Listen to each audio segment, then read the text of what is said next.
Hey, welcome back to the story You Are Here, the casting. Talking about the role of Karen. Karen is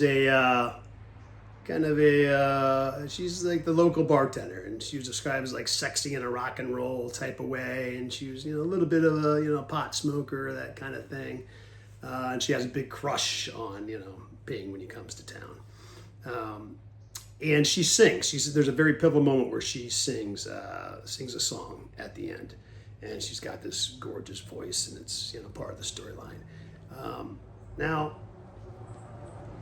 after I wrote it, I didn't write it with this intention, but I realized my friend Caroline Duncan is perfect for Karen.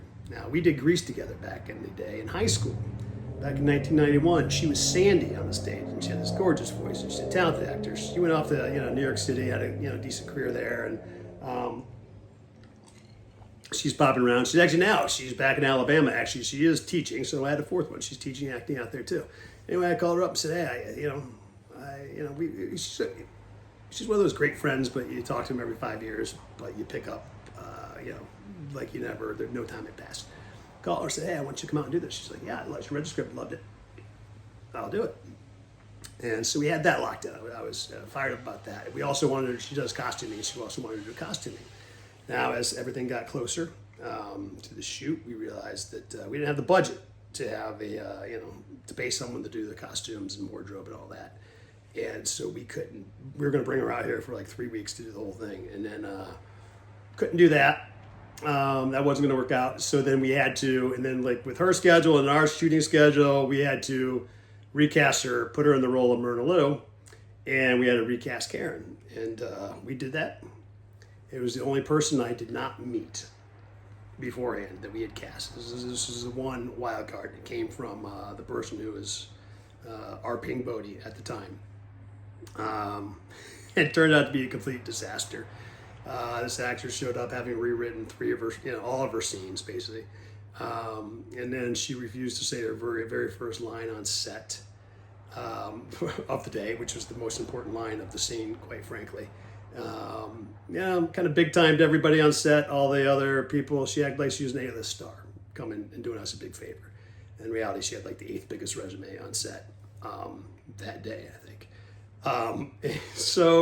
And then she made some racist comments about some crew members, and then Claire called her. She's like, "All right, you're done." She fired her in the middle of the scene. So all of a sudden, day 4, we got to shut down. We got to recast this Karen role, and we have to do reshoots, this and that. And I called Judd, as you do in this business when you need casting. You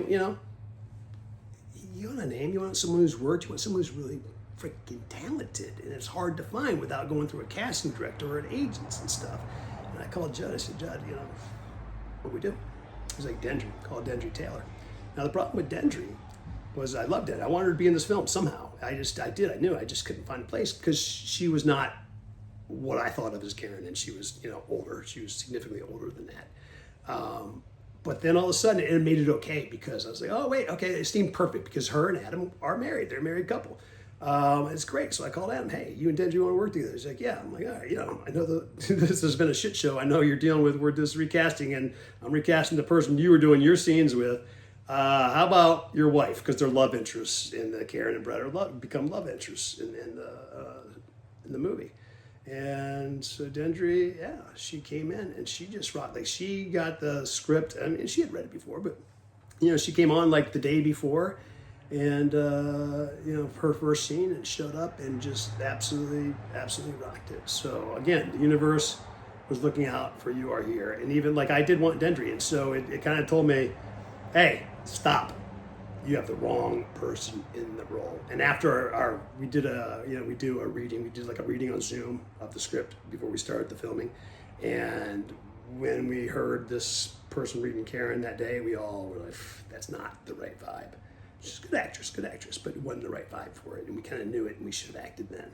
So the universe, corrected us, slapped us on the hand a little bit, cost a little bit of money, a little bit of time, a little bit of drama, but it makes for a good story. And we got a much better actress who is absolutely more right for the role because of it. And I hope you guys love what Dendrie does when you watch this movie, because I know you're going to watch this movie. Okay, till next time. You are here. Deal with it. You get sick of me saying that yet? I'm just trying to make it a catchphrase.